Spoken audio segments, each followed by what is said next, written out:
Hey folks, it's Eugene here, and welcome to another episode of Forensics Talks. This is going to be episode 109, and our guest today is Douglas MacGregor. We're going to be getting right into it today, so I'm not going to be waffling too much here as I usually do, but I will always go over my three or four things that I always cover, and one is inside of the chat window. Let us know where you're watching from. I always like to see where people are when they're watching these things. If you're overseas, especially, let us know, what city you're in or what country you're in. The other one is like and subscribe. I never say that. That's not true. I have started saying it more often. Before I didn't say it, but yeah, just if you're interested in forensics talks, if you like these things, if you're interested in forensic science and some of the other videos, tutorial videos and such that I put on, by all means, go ahead and do that. And make sure to add any questions or comments that you have inside of the chat window. That's what it's there for, so we can make this more interactive, and that's the whole purpose of having these things live for sure. So by all means, go ahead and type in there. Okay, we're going to get started right off the bat here. So the guest today is Douglas MacGregor, and he's a consultant and IRIS team member. IRIS is Incident Response and Investigative Strategies, and he provides forensic and investigative support services to law enforcement agencies. His expertise lies in the practical application of environmental criminology, specifically geographic profiling, which we're going to talk a lot about today, crime mapping, and forensic intelligence analysis. Now, Douglas works on cases involving serial and violent crimes, missing persons, cold cases, and fugitive apprehension. He uses geographic profiling to help identify patterns, generate the new lines of inquiry, and locate crime scenes or like dump sites and things like that. His clients include law enforcement, prosecutors, search and rescue teams, private investigators, and academic institutions. So you can find Douglas online as at the GeoProfiler, or you can reach out through IRIS Investigative Strategies. I'll put those links up in just a second, but let me bring him on in here. Hey, Doug, how you doing? Good, Eugene. How are you? I'm good. Thanks for joining in here, and we're doing tit for tat because you had me on a little podcast thing you had, and I'm getting you back now. That's your payback. Yeah, I'm happy to be here, and yes, it was great having you on my show as well. So I'm looking forward to getting that episode out. Amazing. Thanks a lot. Well, let's just dive in here and let's start talking about geographic profiling stuff. I do want to cover some of your background and stuff, but let's look at it this way.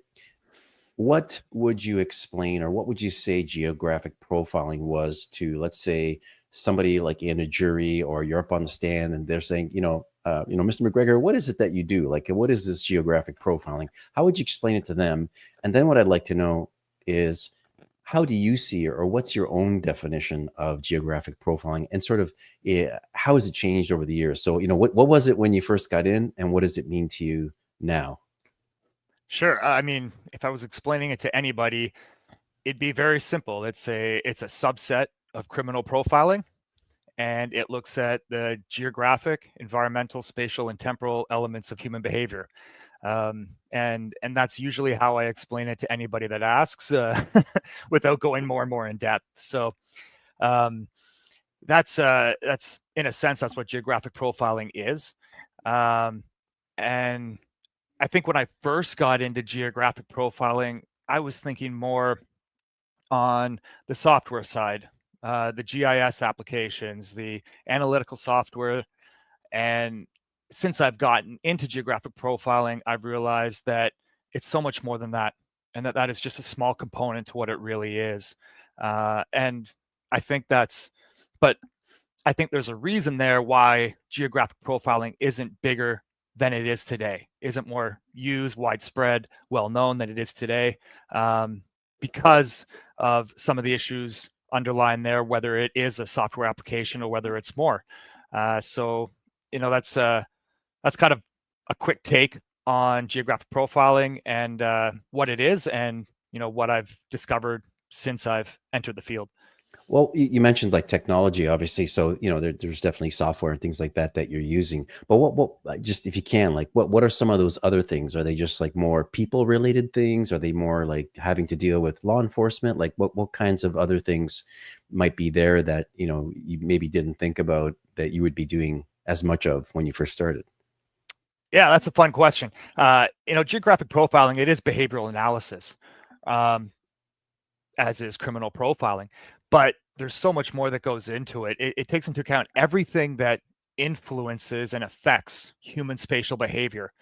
Um, and it's quite shocking that it isn't, like I said, more widely used, because everything around us every day influences what we do and when, right? It's something as simple as the rain, right? The rain keeps us inside. So something as simple as the rain, the time of day, where roads are, where they're placed, is everything around us. I mean, we use spatial behavior to design our grocery stores, to place our bus stops. Um, I mean, for just getting into the software side of it, and what else it involves. I mean, there is a software component, there's a technical component, there's a scientific component. There's some of the things that I didn't think I'd use since I got in is just all the consulting that I would have to do as a geographic profiler. It takes into account, and this is all before I even get to the behavioral analysis. I have to use the software, I have to use the science, I have to look at geophysics and geoforensics, I have to consult biologists. As an example, a case I recently worked, um, it's a no it's a it's locating a body deposition site, and I had to consult a biologist that specialized in black bear behavior. I had to consult a biologist that specialized in cougar or mountain lion behavior, a forensic archaeologist. So all these things come into play before you can get to the behavioral analysis, and then you also have to go through the entire intelligence cycle. So although in the end it is behavioral analysis, the behavioral analysis, it's everything that leads up to that, right? That has to be done first. Hmm. Yeah, it sounds like it's obviously very multifaceted. There's a lot of things you're taking into consideration. You mentioned that geographic profiling may not be as popular as maybe some other fields or whatever. And I was just wondering regarding how you got into this, and maybe you can give me some background of how you sort of found your way. But was it something early on that you looked at, you said, oh, hey, geographic profiling, this is for me, or was it something that came up later on, you're like, hey, I can do this, or this is an area that needs more attention, or something that you wanted to focus on? How did that all happen for you? Sure. My background, actually, I did a bachelor's in political science, and then from there, I was always interested in military, law enforcement, intelligence, those fields.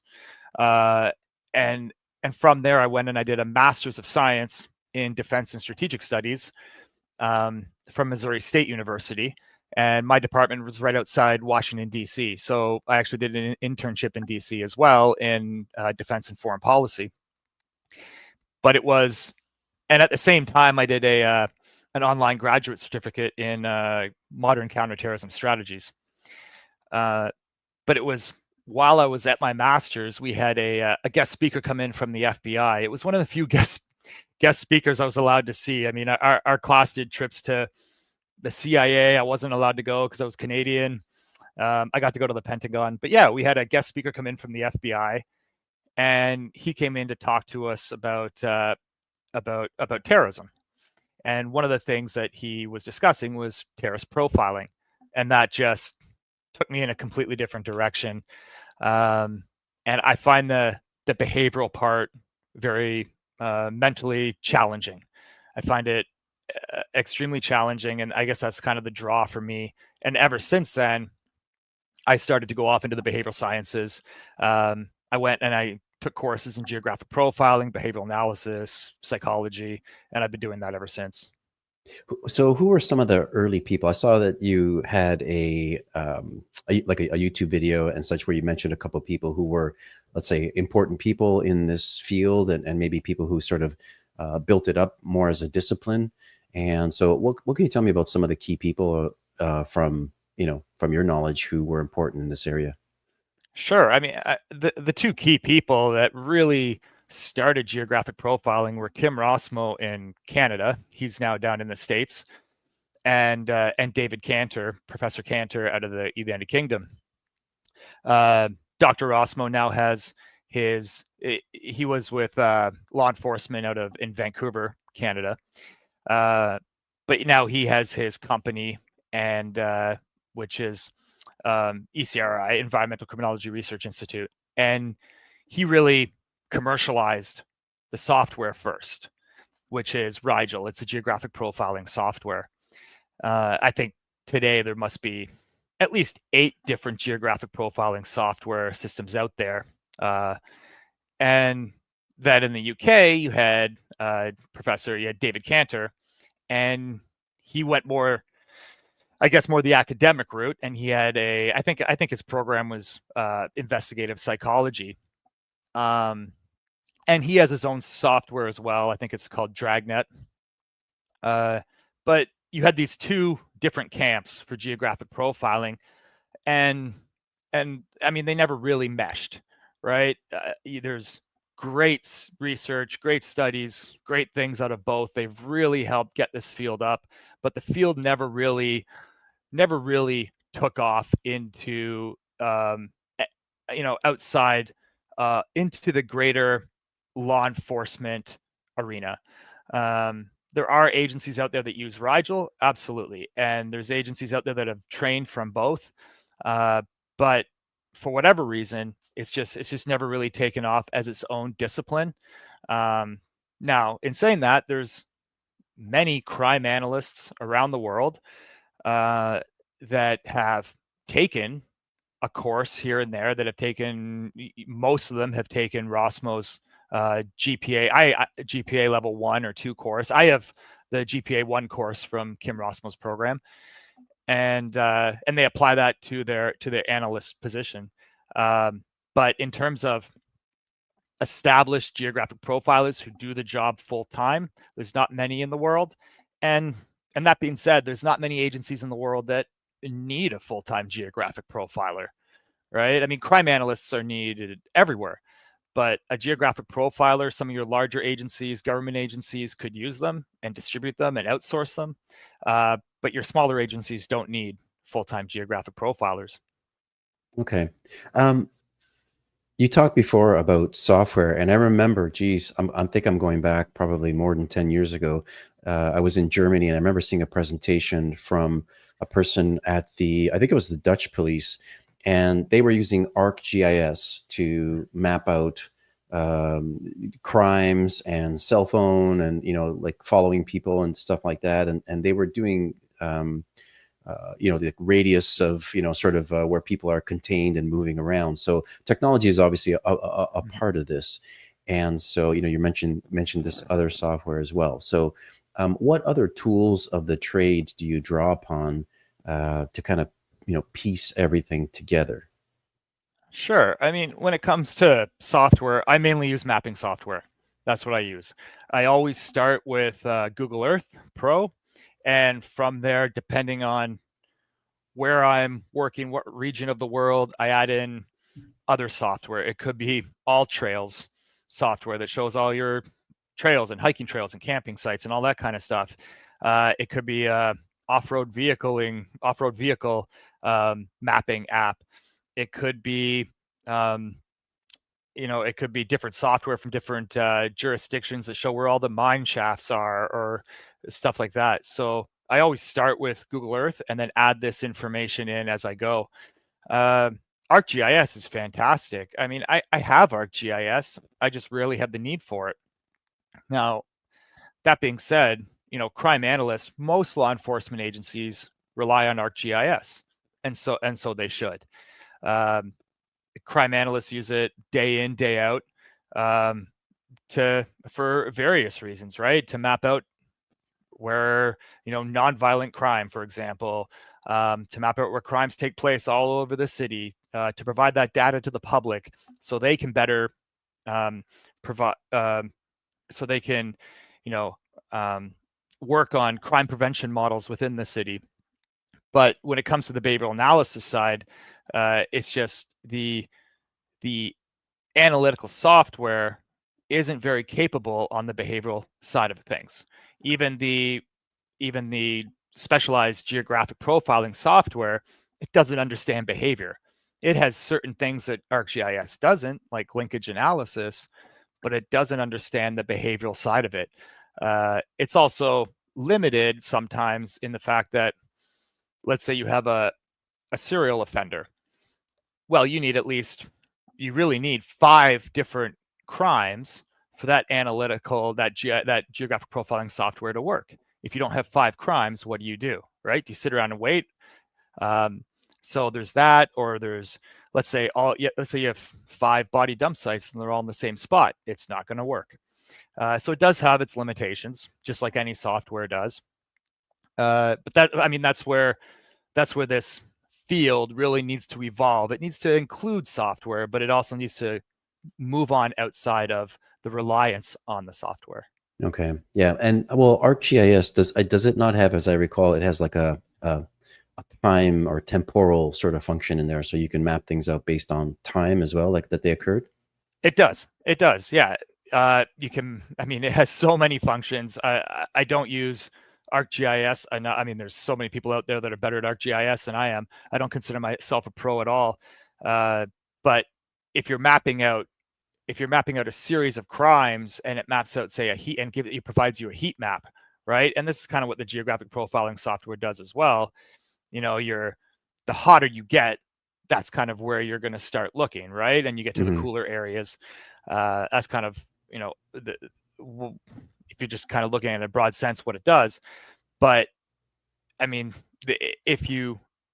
I said, it doesn't understand human behavior, so it's going to miss a lot of things, right? It doesn't, like, for example, it doesn't really recognize, it could recognize multiple clusters, but if you have no cluster, it's going to take it as one cluster, for example, right? It doesn't really recognize that no cluster exists, which is critical, things like that. But ArcGIS has so many functions, and for your crime analysts, it's critical. But I guess one thing that I'm critical of when it comes to crime analysis is crime analyst is a title of a position that works well, right? But a lot of people that are crime analysts are crime mappers, right?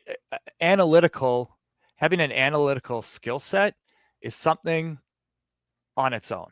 It's like being artistic, right? My wife, she's an artist. You tell her anything and she can draw it in 30 seconds. I couldn't do that on my back. I couldn't even come close. It'd be a stick figure, right? So it's a skill set. Having analytical capabilities and analytical mindset is a skill set.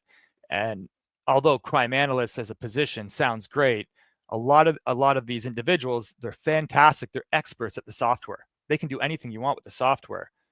But in terms of breaking that down, analyzing it, providing strategies and recommendations, that's a completely different skill set that not all of them have in their toolbox.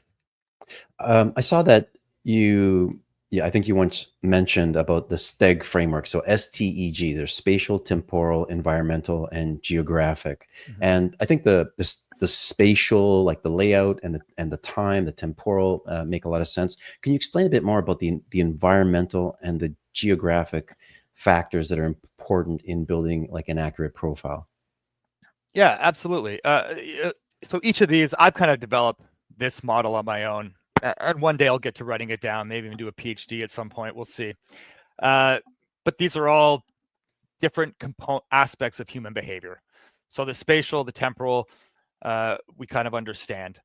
The environmental simple. How does the environment affect our behavior? Well, some of us like to live in a warm environment. Some of us like to live in a cold environment, right? If the environment's very humid, such as Florida, some of us don't like that. So we move to Texas, where it's a dry heat, right? And I'm from Canada, but I'm using some US examples in case of some American listeners here. Just the type of environment. Do we like to live in, more of a kind of a coastal environment? Do we like to live in a mountainous region? So all these things affect our behavior, and how do they affect? And they affect how we move around in those environments as well. The geographic is very similar, just on a bit larger scale. But geographic, it doesn't just include your natural environments; it includes your built environments as well, right? Your built infrastructure. So in a city, you may have a river that runs through your city. Well, if you live on one side of that river, I bet you $5 that you rarely go to the other side of that river, right? It's a mental barrier. Same if there's a railroad track or if there's a major highway. These things contain us, whether they're natural landscape features or built landscape features. All these features, all these geographic features influence the way we move about the spaces we live in, our awareness spaces. Okay. Yeah, interesting. Um, so in terms of cases, I want to bring up a couple of things that you've done and where sort of the profiling has sort of come to play. And how long have you been doing this now? Just so I never asked you that. I've been doing this since I think 2016. Okay, and you're involved in cases in U.S., Canada. I don't know if other places, but mostly U.S., Canada. Mostly U.S. Canadian law enforcement is very resistant to outside consultants. So primarily the U.S. and then some as well in the U.K. and Australia. Okay, and like, what are some of the different types of cases that you work on? So some of them, I think I mentioned, like there's like missing persons might be one of them, but how do you sort of break them down in your mind? Yeah, I think the cases that I work the most on for law enforcement would be cold cases. We'll just call them cold cases, whether they're still open or active or not. We'll call them cold cases that involve violent crime, usually homicide, or no-body homicides are increasingly popular now. A no-body homicide is a where you have a suspected homicide, but you don't have a body. So and those are the hardest types of cases to work for a geographic, for anybody, but for a geographic profiler is a no-body homicide. So those are kind of the cases I work for law enforcement. I do a lot of missing persons cases for search and rescue and for families. I do all my work for families. To date, on my own has been pro bono. So I've just kind of advised and guided families along the way, but I also do missing persons cases for other clients as well. Serial cases. I have worked serial cases. I worked a serial case out of Atlanta back in 2020. There was a serial murderer. 3 homicides had taken place, so I advised there. And then some of the areas that I'm trying to get more into, as you mentioned at the beginning, fugitive apprehension. I think geographic profiling would be a game changer in fugitive apprehension. And then there's different types of cases I've worked. So, I mean, some of these cases obviously involve one or more elements, but I've worked cases involving kidnapping, abduction, and organized crime. Interesting. I don't know if you can bring up one or two, but which case for you really stands out? And I don't know if it's an active case or not, but let's say, we don't have to go into specifics, but what kinds of things stood out to you? Like maybe one that where you're like, damn, I nailed this one. You know what I mean? Like you got really close, or some things really stood out to you that really reinforced, what it is that you're doing with geographic profiling. Yeah, I mean, a couple good examples. I'm working a couple cases right now for 2 different law enforcement agencies in the Pacific Northwest. They're both no-body homicides. One is they're both cold cases. One is a fairly high-profile case. I'd love to name it, but I can't. And in both, I've helped out. I've assisted quite a bit, but in different ways. So in the first case, and a lot of everything what I do, it always starts out with a case analysis, intelligence analysis, a gap analysis.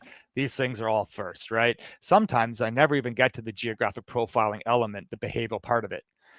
So in the first case, I did a complete case review, and just through gap analysis and some of the geographic profiling stuff, I was able to show that there's key investigative areas that were overlooked. Stuff that were presumed to be one thing, but were actually another. And so I was able to that case to actually identify crime scenes. And those crime scenes are now being investigated and the case is moving forward. So there's that. In the other case that I mentioned there, it's a no body homicide. And like I mentioned, no body homicides are the toughest. And I always try to help in every case, but I'm always upfront and honest. If geographic profiling is not going to be of assistance, I say it outright. If there's something I may be able to do, I might take a look. But for a case like a no body homicide, you really have to have a suspect because you have to have somebody to profile. And in a no body homicide case, you're profiling the suspect, right? So in that case, it's not done yet. I'm still working on it. But I've been able to identify areas of the initial investigation that have to be looked at again. I've identified areas that that need to be searched that were not searched or were not searched appropriately the first time, using the appropriate resources. And that gets a little bit into the geoforensic side of it as well. What resources are you using to search and where and when? I was, and from that case also, I was also better able to mold some of and create some of the training sessions that I will be delivering in the future.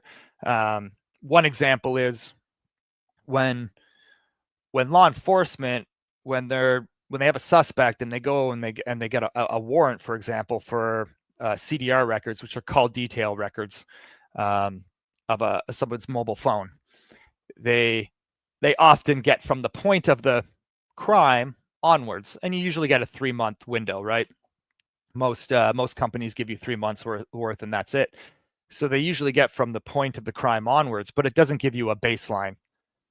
So I'm now able to go in and add that to my teachings, and that if you work for law enforcement, you need to get a baseline of this person, and you need to figure out, just like a criminal profiler would tell you, right? Or if somebody that does polygraph testing, you need to find a baseline, their baseline spatial behavior. That's what I need. And you can never get it after that point. So I've had law enforcement agencies go back and say, oh, a year later, we'll go back and we'll get their call detail records now. And we'll see if their baseline's never going back to normal, right? Because they may avoid a specific area for the rest of their life because they buried a body there, for example. So in that sense, I'm able to better teach agencies in the future on how to, that's just one example with the call records, but how to better get a spatial behavioral baseline for a potential suspect. Nice. There's a question here from, is it Saham here? I'm going to bring it up here so we can both see it. But it says, how is this method tested or validated in a legal context? Are there any scientific or legal standards that recognize the results of this profiling as evidence? So I think it's a fair question. Mm-hmm. How is geographic profiling scientific? What does it draw upon? Is there a scientific method? What can you tell us about that? Yeah, no, that's an excellent question. I've never been an expert witness. I've never been asked to, but I've never gotten to that point. What I do is I create an analytical product. I provide it to law enforcement or a prosecutor, and they take it from there. Now, there's a couple different elements to this. I'll try to hit on as many as I can to answer that question. There are elements of geographic profiling that are easily validated and can be used in expert testimony. For example, geosciences, right? Why did you decide to search here? Geoforensics, geosciences. Why did you decide to search here? Well, we figured that this person, based on the evidence at hand, buried a body. This soil and his personality would tell me that he's a controlling person. So he's going to keep the body on property that he has territorial and access control to. This is the best site to bury a body based on soil conditions, right? So this is why we led to this specific site. It's just one example. Now, it's worth pointing out that, like, in a case of a no body homicide, I never find a body. I never find a body, right?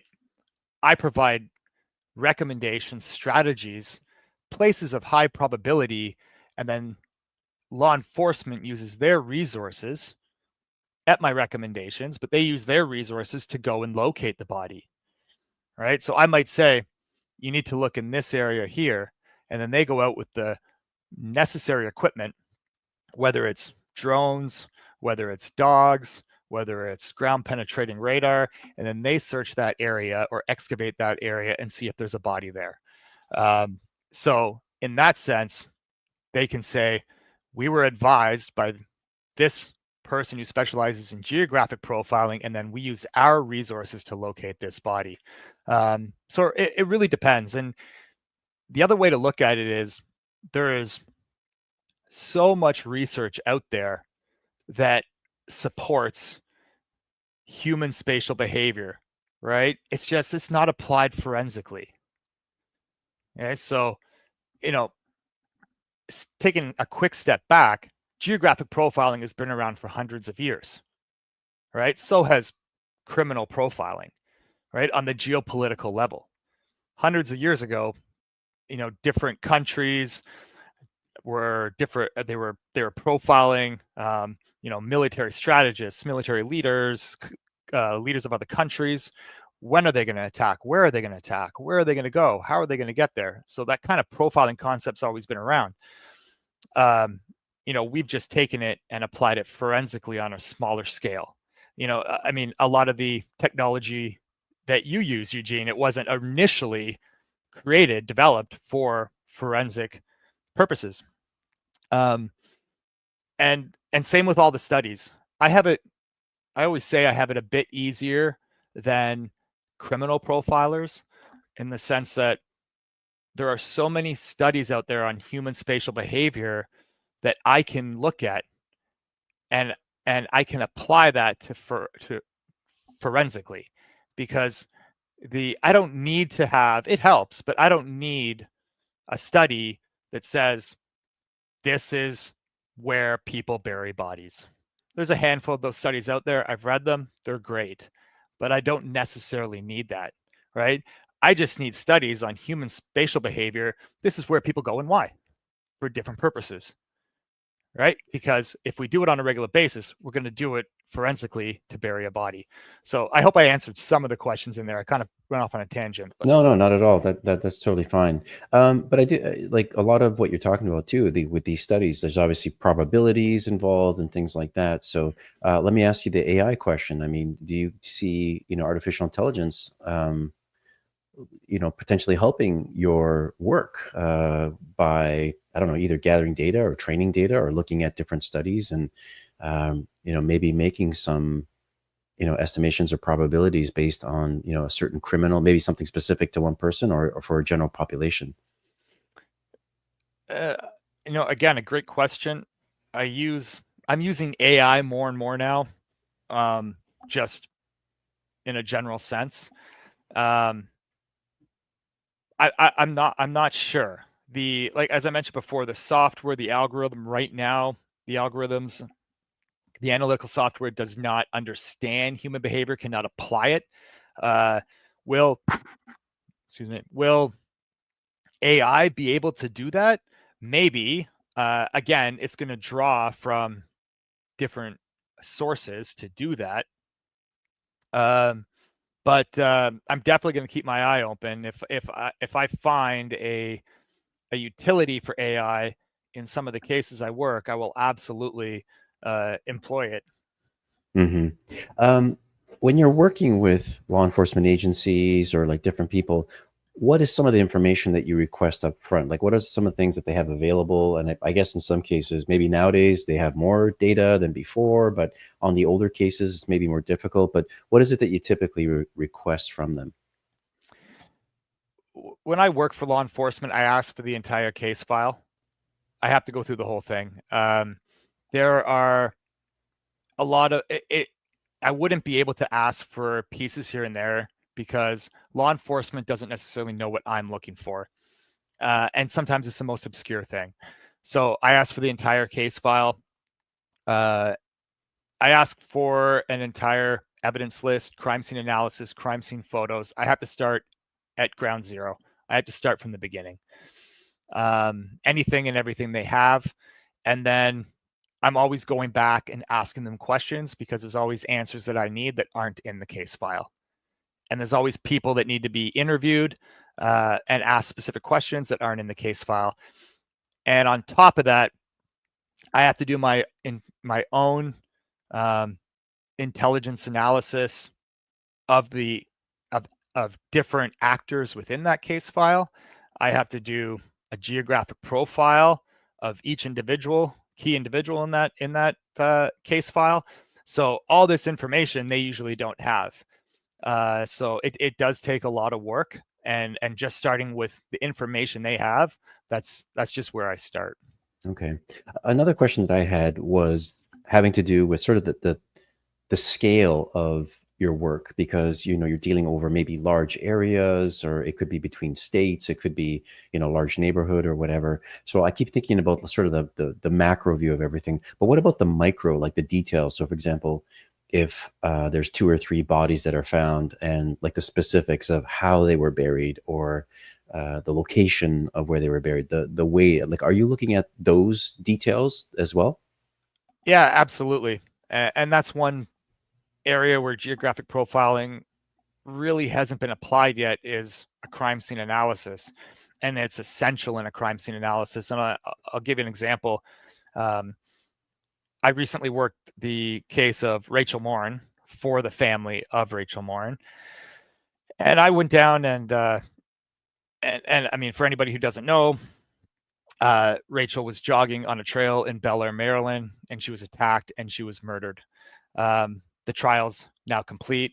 The suspect was charged and he was convicted. So I went down and I visited the site twice. And just from my initial visit, without any knowledge, I could tell exactly where it happened. I could tell you how exactly I was able to show exactly where the offender was. So it happened in a drainage tunnel. There was 2 drainage tunnels. I was able to identify which drainage tunnel, exactly in the drainage tunnel where it happened. I was able to identify the entry and exit routes of the offender in and out of that area, which were ultimately proven true. And geographic profiling for crime scenes is critical for not only locating human remains, but locating evidence. So in my analysis, I did not work for law enforcement on this case, but in my profile, with what I identified, if you had organized the initial search of the area based on my profile, there was evidence that you would have found immediately that wasn't found for a week later. And even in my profile, there was a lot of debate. Oh, this person, the offender, likely went out the back of the tunnel. And I was able to show why they didn't go out the back of the tunnel and why it was unlikely. But I think the key takeaway here is that I was able to show, again, my material was not used in court for this case, but I was able to show that this was actually premeditated murder. They proved it a different way because they found out that he actually brought a shovel to the site. So they were able to show premeditated murder that way. But I was able to show that it was premeditated murder because the location where he attacked and ultimately where he left Rachel's body was the only location in the entire trail system that you'd be able to conceal a body with enough time to get away. Shows premeditation, shows that he knew the area, shows that he selected a spot to carry this out and have time to get away. Oh, interesting. Yeah. Some of the ways that your work helps is not by, and you said this yourself, right? You're not locating a body, but I think that was an interesting point you made, locating evidence. I think that's really important. But the other thing is, when you have like an infinite search area, practically, you can help to narrow things down, right? Like you can help to minimize the wasted time in other places that may not be important, in your opinion. Exactly. And that's part of the key definition of geographic profiling, same as criminal profiling, is you're just trying to save law enforcement time, money, and resources, right? And to do that, you're trying to, while a criminal profiler is trying to narrow down a suspect pool, right? The who, the what, the why, trying to narrow down the suspect pool. I'm trying to narrow down a geographic area. So I'm doing the same thing, the where and the when. So in doing that, law enforcement can then focus on a specific area, save themselves time, money, and resources. Now, a lot of times I work with criminal profilers.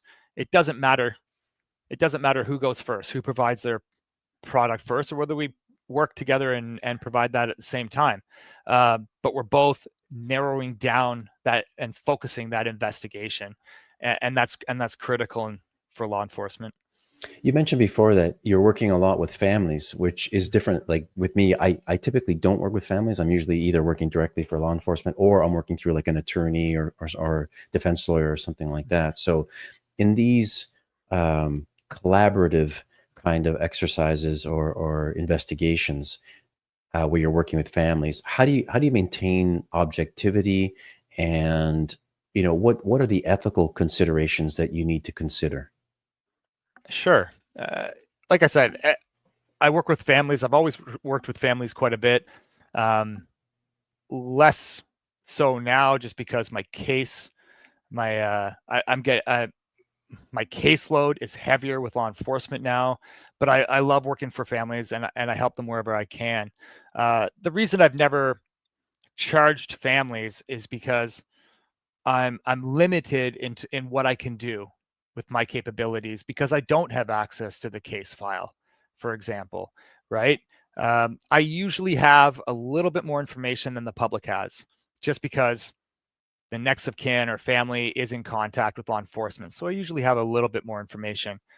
The objectivity side of it, in every case I work, I always remain completely objective, completely neutral. Right? I don't go into it with any. I mean, it helps when you're not getting paid by somebody to remain neutral. But families, when it comes to a criminal case, families, they just want resolution, justice for their loved one, right? It doesn't really. I haven't come up in a situation where it really matters to them who that is. They just want the offender caught. So it's kind of easy to remain neutral and objective in that sense. What was the second part of that question? Just about the ethics, but I think that's yeah. Yeah, and I think the ethical part of it is I'm realistic with families, honest with them, and I do what I can, and I always try to be. The honesty is a big one, because families often want hope, but you can't always give them hope, right? I never say for sure, because I don't know, but I say, based on what I see here, based on the evidence I have, this is what I think happened to your loved one. And I say, however, I could be wrong, but this is what it's pointing to. And I think, in my experience, they all appreciate the honesty. But again, they're always looking for hope. And sometimes they disagree with me because they are looking for that hope. What kind of background, what kind of personality, or what kind of skills do you think a person needs to be a good geographic profiler? Inquisitive. Inquisitive. Having an analytical mindset helps. Being open to realizing that you don't know everything is critical, because, like I said, I consult somebody different, somebody new on every case. And I don't go and do 40 hours of research on black bear activity. I just call a black bear consultant, for example. So being open to that, really wanting to help people.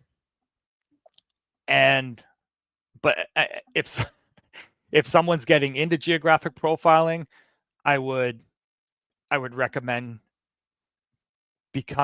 going into crime analysis, and then from there asking your agency if you can pursue specialized training in geographic profiling.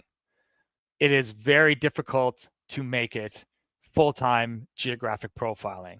It's not, people just don't. And that was one of the hurdles I really faced getting into the field that I didn't know coming into the field, is that nobody knows about it.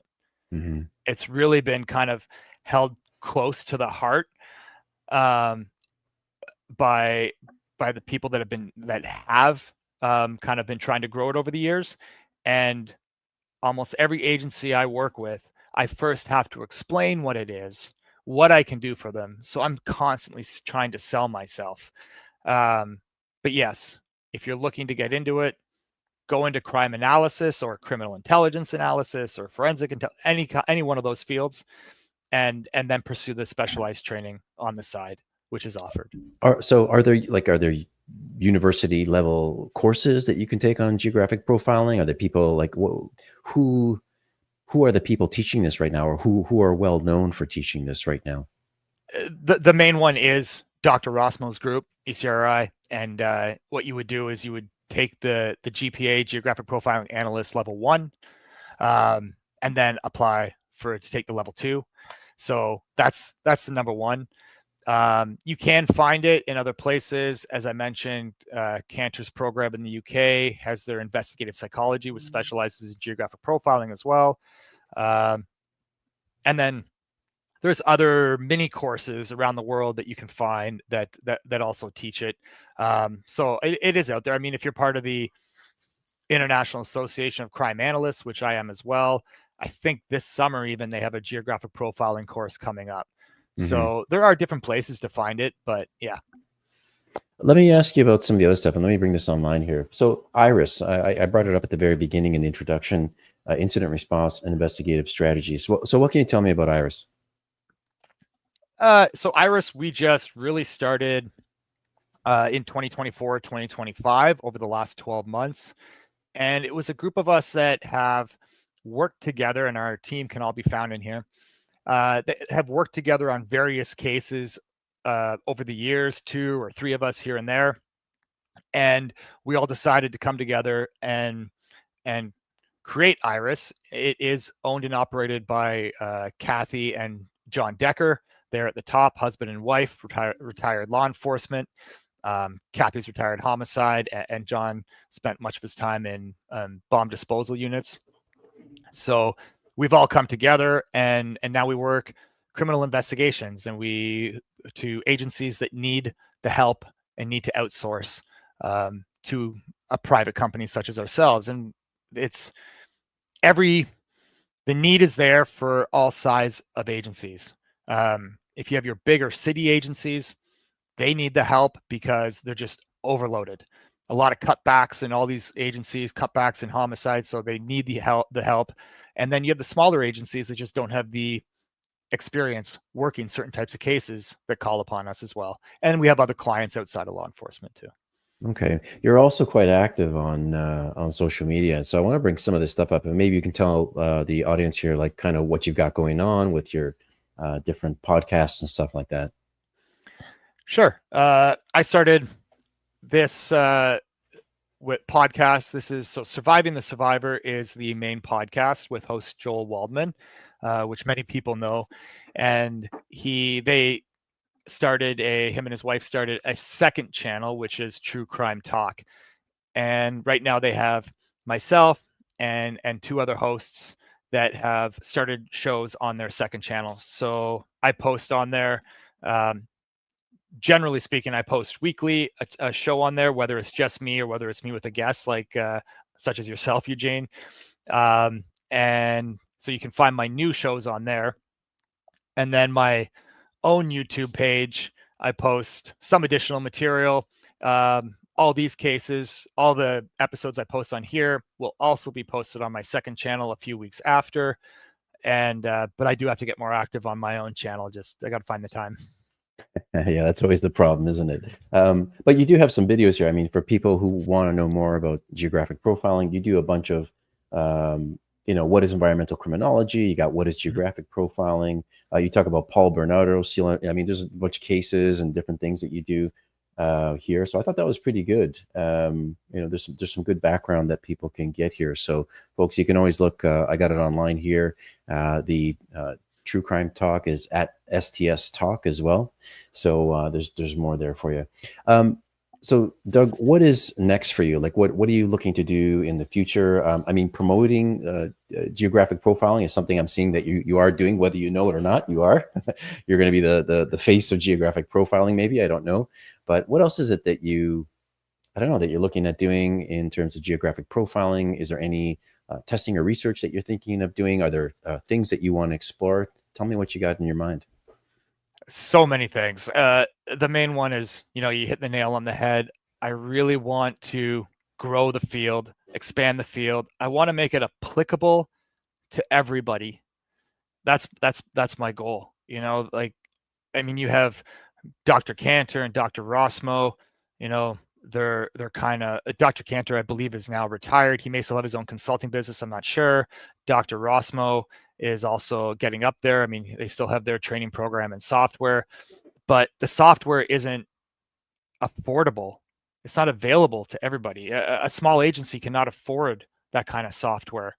I want to make geographic profiling applicable and affordable to everybody. So I do want to really keep expanding it in the media, getting out there, letting people know what it is, working more cases, letting law enforcement agencies know what it is. I want to start, doing more conducting more training sessions and going to more symposiums and conferences. I really want to get this out there. And I also want to really expand it and show that it can be applied in so many more settings than what the software can apply as well. The software is great, have that, but also it can be applied by anybody and everybody in all these settings. Even if you come to my a training that I conduct and you're a detective and you can apply one or two things, fantastic. That's a win for me. So I really want to just keep spreading the capability and go from there. And adapting personally, I want to adapt more technology to the field. A lot of technologies that you use, for example, I've started adapting LiDAR. I've been fortunate enough to work with drones with LiDAR. I don't have my own. That's down the road some ways, but I've been fortunate enough to work with that and then be able to analyze those images.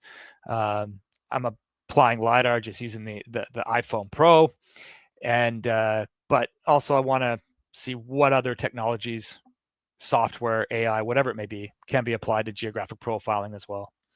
So in terms of training though, so I mean, you said you have some training. Is that usually agency specific, or is there anything you might think about doing online? Or, I mean, have you been out at conferences and things, like doing some presentations and such? Yeah, so we're just getting all that set up, and we're doing this all through Iris because we're doing it as a group. So there'd be 1, 2, 3 of us conducting a training session.